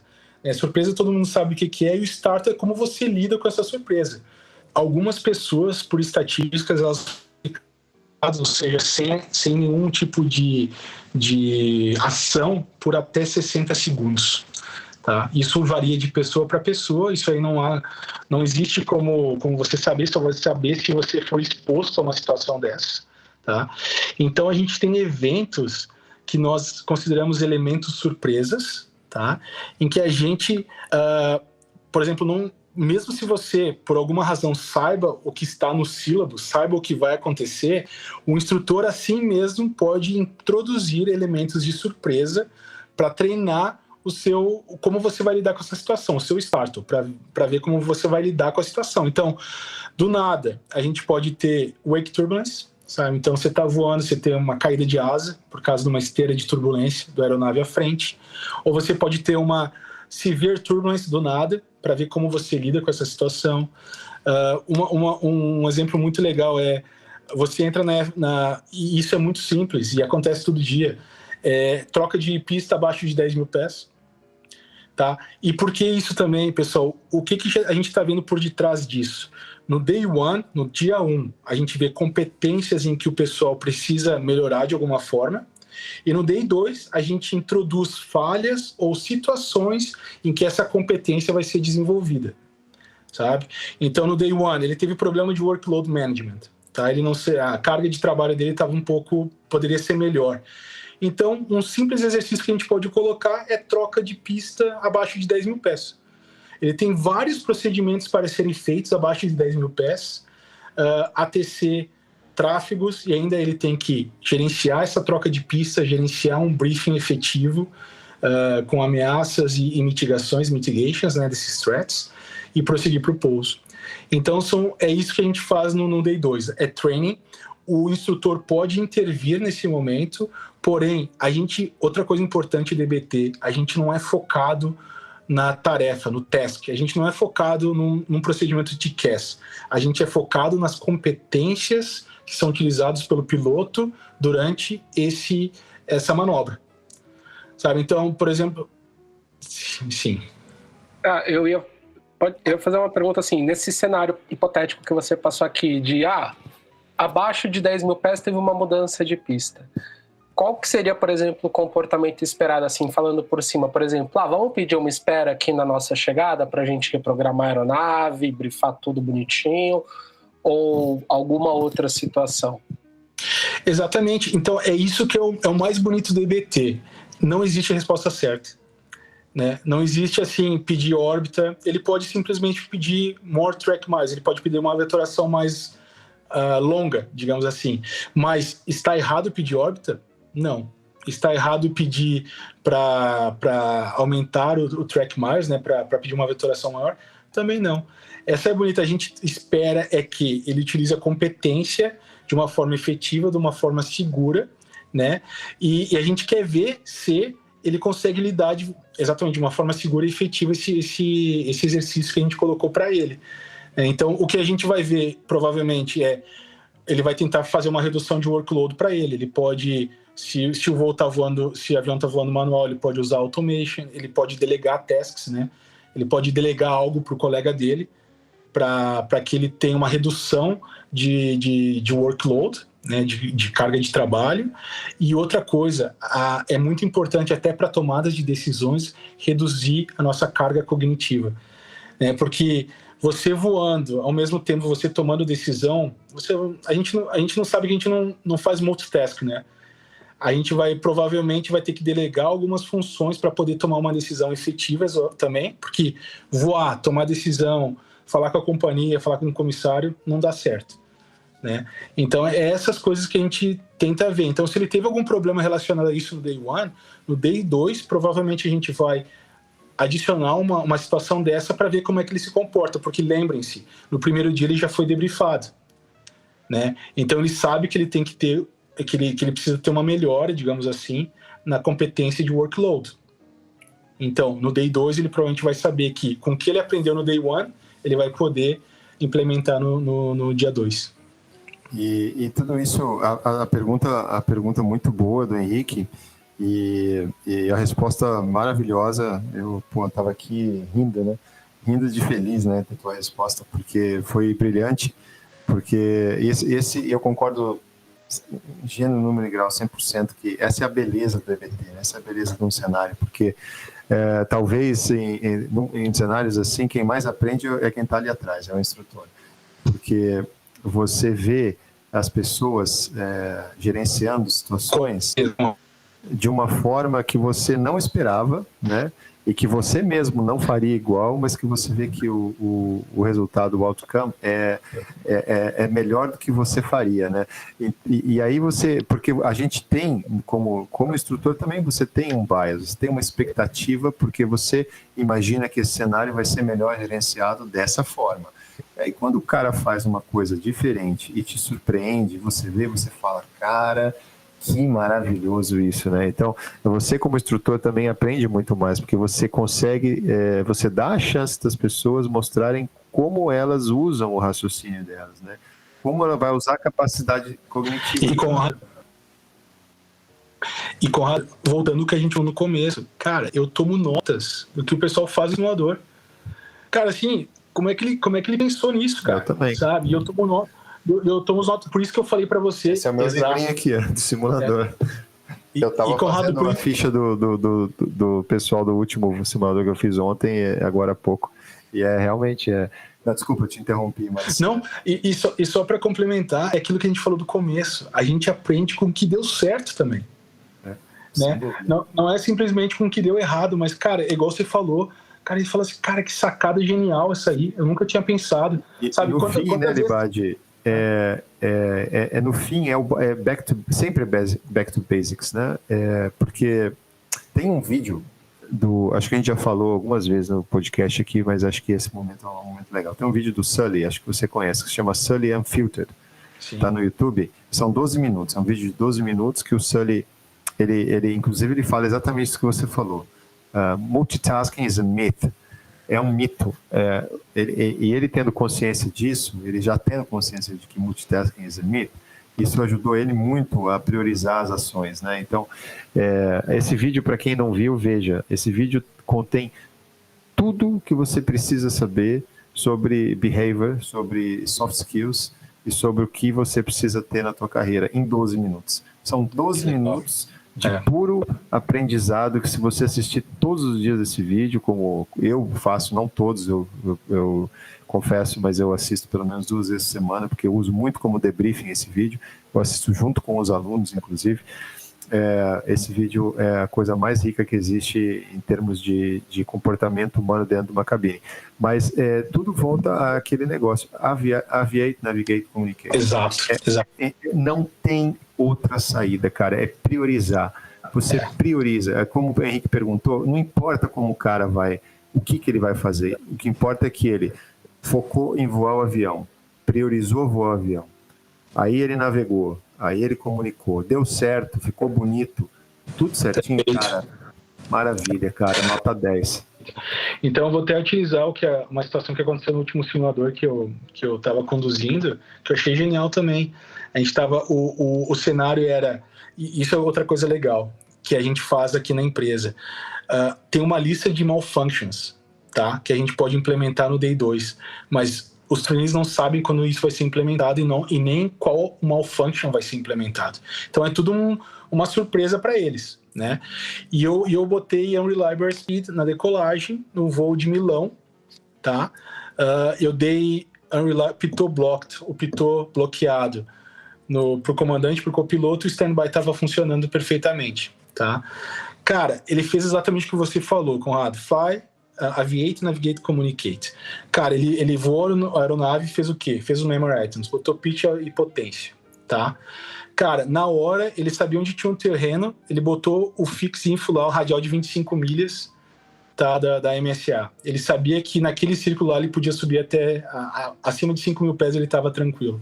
Cara, ele pediu a toração dentro desse círculo, até que o colega dele pegasse a tabela de pitch e potência para que eles possam nivelar a 5.000 pés, que é exatamente a altitude que tem no QRH. Então, cara, é uma sacada que você aprende muito, sabe? Cara, então... e isso aí, cara, demonstra, assim, é tão lindo de ver, né, quando você vê isso aí, o cara ter consciência do que ele tá fazendo. E engraçado, cara, você vê como as coisas se alinham, né? O que eu tenho mais feito, a gente tem um Day 3 aqui, né? Sim. A gente tem uma vez por ano a tripulação faz o Special Ops, né? Que é mais um handling sim, né? Tem muita coisa de UPRT, muita manobra manual em alta em níveis altos e tudo, né? Que é mais handling, assim. Mas Sim. também tem um espaço para um surprise cenário, né? Tem também a ver com isso, com Startle, com UPRT e tal, e eu uso muito o que você falou, O Reliable Speed, né? E cara, é incrível como, especialmente o Reliable Speed, que é uma falha que tem, infelizmente, matado gente, que a gente vê recentemente, na última década, alguns acidentes que aconteceram por causa disso, porque é uma das falhas que mais demanda da capacidade, né, dos pilotos, né, de cognitivas, né? Sim. E como você vê os outcomes diferentes, né?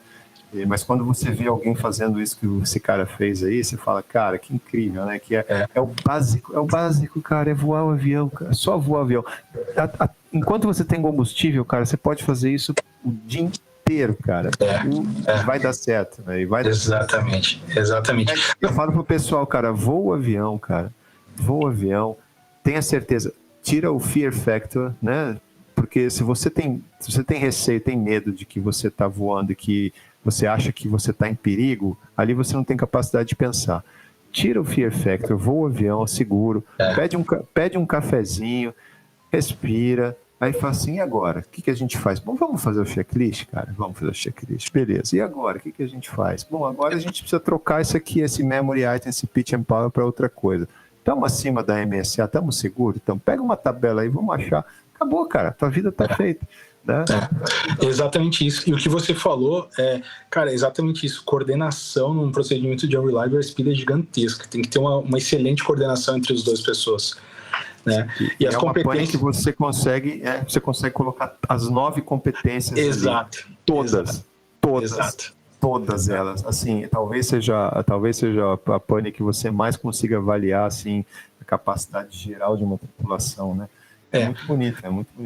E daí o que a gente faz nesse Day 2 como eu falei para vocês, a gente não está interessado no teste, a gente não está interessado na manobra, a gente está interessado na competência.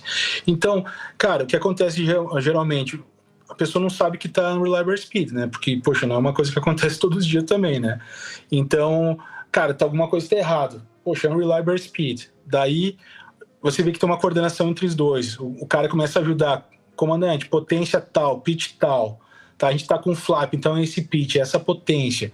E agora, o que a gente faz? Onde é que tá Navigator? Onde é que tá o terreno? Tem weather? Não tem, sabe? Então, tá acima da MSA? Não tá. Podemos nivelar? Não. Então, cara, é uma coordenação manobra, né? Então, eu também uso bastante. E fica essa lição aqui, cara, para quem ainda tá ingressando na aviação, cara, aquilo que você tá aprendendo no aeroclube aí, que é o Aviate, Navigate, Communicate, né? O ANC, o ANC em português. Cara, aquilo serve para master dos masters, pica das galáxias de um 47-800, cara. Vai ser a mesma coisa, cara. Pode ser pro Airbus 380, porque a gente falou que o 47 voa como um Cessna, mas serve para a tua vida, pro resto da tua vida, vai ser a tua vida inteira. Se você quer ter sucesso na tua carreira, nunca deixe de... Eu chamo de loop infinito, né? É o loop infinito. A tua cabeça é um mantra. Quem faz... quem gosta de esoterismo, quem faz meditação e tudo, sabe o que eu estou falando, né? É um mantra que tem que estar sempre na tua cabeça, Aviate, Navigate, Communicate. Se você fizer isso como loop infinito, cara, mesmo que você esteja passando pelo Startle, né, por aquele processo de você conseguir voltar à tua capacidade, cara, você vai Aviate, Navigate, Communicate, você vai priorizar as coisas e as coisas vão aparecer, né? Você vai reduzir muito o teu Startle e você vai conseguir organizar a tua cabeça, né? Então é o básico, sempre é o básico, cara. Não importa a complexidade, a gente resume para uma coisa simples, né? Exatamente, Conrado. É isso aí mesmo. E é isso aí que a gente foca no EBT mais uma vez. Então, lembre-se, a gente deixa o pessoal errar, a gente deixa o pessoal a recuperar, a voltar, porque exatamente, a menos que você veja que você possa intervir para melhorar a competência do aluno. Tirando isso, você deixa eles se virarem, porque eles têm que... a resiliência é mais ou menos assim, você dá a mão, digamos assim que a pessoa está fora do barco, tá? você está dentro do barco, você quer puxar ela para dentro do barco, você dá a mão, mas a pessoa também tem que se ajudar para entrar dentro do barco, né? Então, eles têm que criar resiliência para poder construir e melhorar a sua competência. É mais ou menos isso. De certa forma, é o que eu estava falando antes, cara. É igual criar um filho, cara. Você quer criar um filho fraco, você dá a mão para ele toda hora, né? Você tira ele da água toda hora. Você quer criar um filho forte, cara? Deixa ele sofrer o perrengue dele lá, cara. Deixa ele se virar, cara. Só não vai deixar ele, óbvio, não vai deixar ele morrer, mas deixa ele se virar até ele achar a saída. E você dando instrução, você tá lá no simulador, é a mesma coisa, cara. Você tem que dar oportunidade para os caras saírem dali, né, cara? Exatamente isso. E aí depois você chega e fala, obviamente, né, faz parte do EBT, que é uma parte muito, muito importante do EBT, talvez uma das mais, que é o debriefing, né? É o self-reflection, que é ali você pegar tudo que aconteceu e você colocar ali sua perspectiva fora da cabine, né? E você fala, o que a gente fez de certo, o que a gente fez de errado, o que poderia ter sido feito melhor, e ali você sabe se você realmente aprendeu alguma coisa ou não, né? Exatamente, Conrado. A gente fala, né, é o momento mais importante da sessão de simulador é o debriefing, né? E a gente utiliza, porque qual é o melhor método de você fazer com que a pessoa melhore de alguma forma, o improvement da competência, é que ela traga as respostas, né? Então, por isso que a gente faz essa parte de facilitação, a gente não dá a resposta pronta para eles, a gente tenta retirar deles a resposta. Então, é o que a gente faz pela facilitação. Então, obviamente, às vezes a gente tenta dar uma direcionada, né, para eles, a gente relembra alguns momentos que a gente quer que eles reflitam, mas essa self-análise que a gente faz todo dia, cara. Eu faço durante o meu voo, o que podia ter feito melhor, né? Exatamente o que você falou. O que aconteceu de bom, o que poderia ter sido feito melhor, o porquê, utilizando competências e como a gente vai fazer na próxima vez. É mais ou menos isso o self-análise do debriefing, né? Cara, a gente podia falar mais horas e horas, porque é que as pessoas não estão vendo. Acho que o Henrique também está aqui, cara, eu tô vendo a cara dele. O sorriso no nosso rosto, porque a gente está falando de uma coisa que a gente ama tanto. E o olho está brilhando, cara, porque realmente é um tópico, assim, que é muito apaixonante, né, cara? Porque é onde você consegue ver o quão importante é o ser humano dentro da cabine, né? O quanto a gente é essencial e o quanto a gente tem que ainda aprender, assim, como ser humano, né? Como comportamento, né? E aprender sobre nós mesmos. Então, tudo que a gente está falando isso aqui, cara, é muita psicologia envolvida, né? Mas é aprender sobre nós mesmos, é ter humildade, cara. São coisas básicas, cara. Você ouve esses 9 behaviors, você fala, nossa, que complexo. Problem solving and decision making, cara, não tem, esquece aí, cara. É o seguinte, é você ter calma, elegância, humildade, se comunicar ali, é o basicão, cara. É você ter tranquilidade, você, no fim, tudo isso, a competência é você, só que você não vai aplicar as competências na cabine, cara. Se você não for uma pessoa no teu dia a dia, na tua vida, que você se preocupa em ser uma pessoa melhor, muito provavelmente a tua performance lá na cabine, lá no simulador, ela não vai ser uma performance, uma alta performance, porque a alta performance, cara, de um piloto, ela começa na tua casa, começa no teu dia a dia, começa com os teus amigos, com a tua família, com teus filhos, a tua interação social. Isso é alta performance, isso vai se refletir dentro da cabine, cara. Tem gente que consegue ser 2 pessoas ali, mas numa hora do aperto, aí aparece a verdadeira, né? A gente vê isso muito no simulador, né, cara? Na hora do aperto, aparece realmente o que o cara é, porque o aperto é o perrengue, cara. E o perrengue, você tem que ter uma estrutura sólida dentro de você para você controlar o perrengue, né? Enfim, eu podia falar horas e horas sobre isso. Mas, Libade, eu queria pedir, assim, que você deixasse uma mensagem final.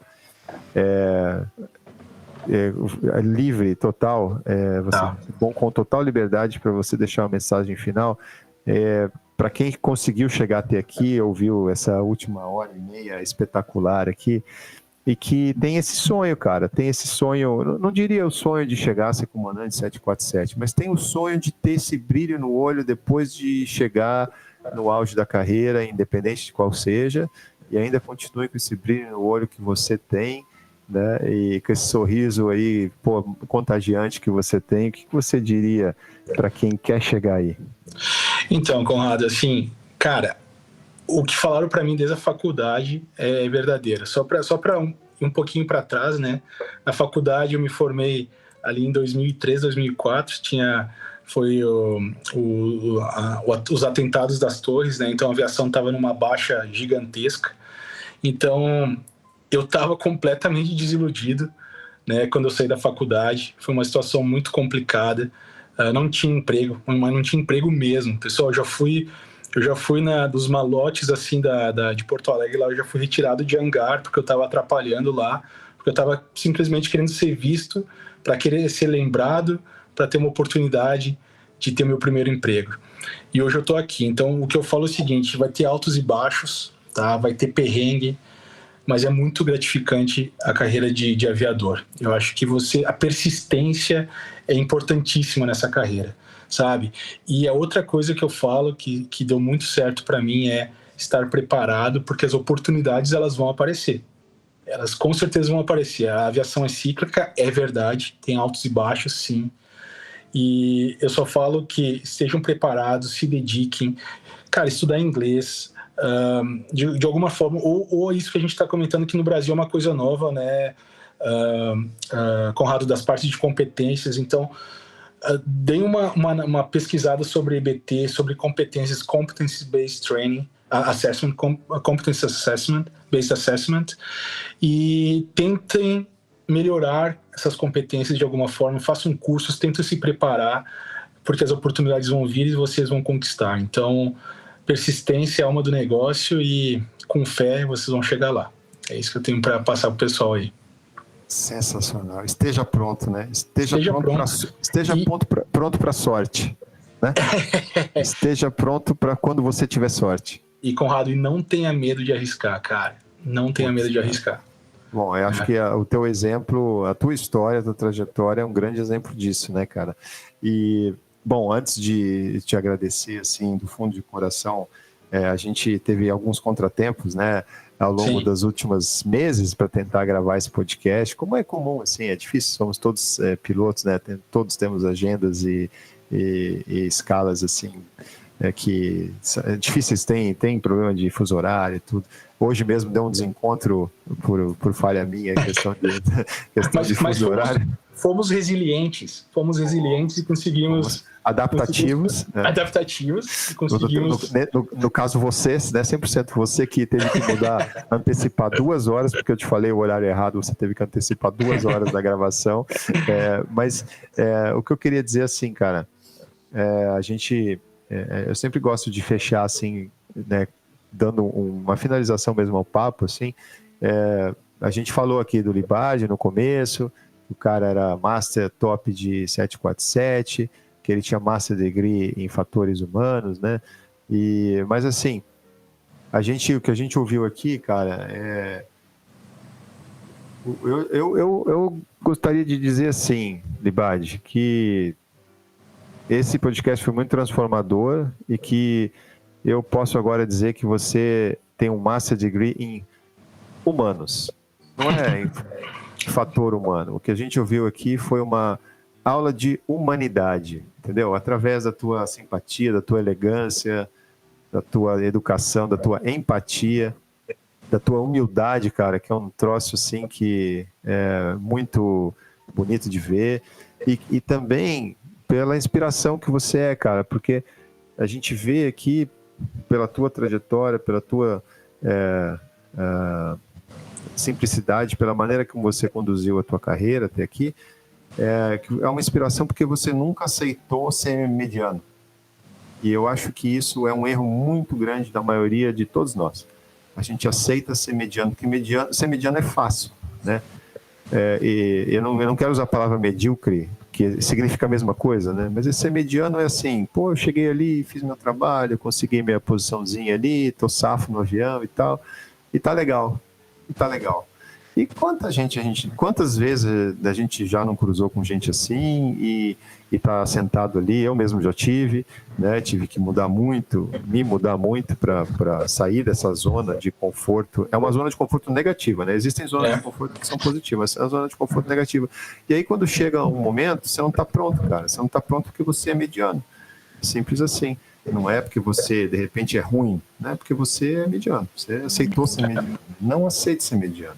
Se inspire por histórias como a do Libad, que mesmo no topo da carreira, ele está aí fazendo curso de comunicação, está tentando melhorar as competências dele. Ele é um avaliador de competências, né? É um cara que avalia a competência dos pilotos. Ele está no auge da posição da carreira de um piloto.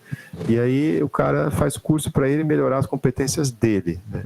Isso significa alguma coisa. Isso é uma lição, isso é um exemplo para todo mundo, inclusive para mim. E por isso que eu digo que é uma lição de humanidade e uma inspiração para todos nós, Libad. Eu estou muito feliz de ter gravado com você, cara. Eu sabia que ia ser sensacional. E eu acho que quem chegou até aqui talvez tenha a mesma sensação que eu, de que a gente teve aqui um momento assim que vai ficar gravado para a eternidade e que vai ficar sempre ali, para a pessoa sempre ouvir e lembrar de tudo que foi falado aqui. Obrigado mesmo, um prazerzaço, e vai ter mais uma. Obrigado, Conrado. Foi um prazerzão, um abraço a todos, obrigado pelas palavras. E, cara, aprendi demais com vocês também aqui. A gente está sempre aprendendo e agradecido demais pela oportunidade mais uma vez. Um abração aí para todos. Gente, muito obrigado. E para você que chegou até aqui no final, curta, compartilha e comenta se você quer que a gente traga o Libad para fazer um episódio só falando de EBT. A gente convence ele... Vou prometer aqui, mas a gente convence ele lá na frente depois, tá? Eu tenho uma ideia aqui, ó. Vamos trazer o Libad e o Dico e o Leon. Pronto. Libad e Leon, pronto. Vamos fechar um episódio com os dois. Vamos falar sobre EBT durante 5 horas. É assim, hoje a gente já teve uma mini masterclass aqui de uns 40 minutos sobre EBT. A gente vai trazer 2 caras assim que somar o conhecimento desses dois não tem preço. Mas a gente vai organizar isso aí. Só deixa nos comentários, manda isso para alguém que quer aprender alguma coisa nova sobre aviação, sobre EBT. O Libad falou da importância do inglês para você começar a sua carreira. Isso é uma ferramenta que você vai usar na sua vida inteira, inclusive para você que pensa em expatriar. Então entre em contato com a gente aqui na FP Aviation. Não se esqueça disso, estamos aqui para ajudar vocês com isso. E também mandar o nosso agradecimento aos nossos apoiadores e parceiros aqui do canal, né? A Hangar 33, a Realizar e a Trem de Pouso. Gente, muito obrigado para você que chegou até aqui. Até semana que vem. Tchau, tchau. Linha Column 0 Gol 5624.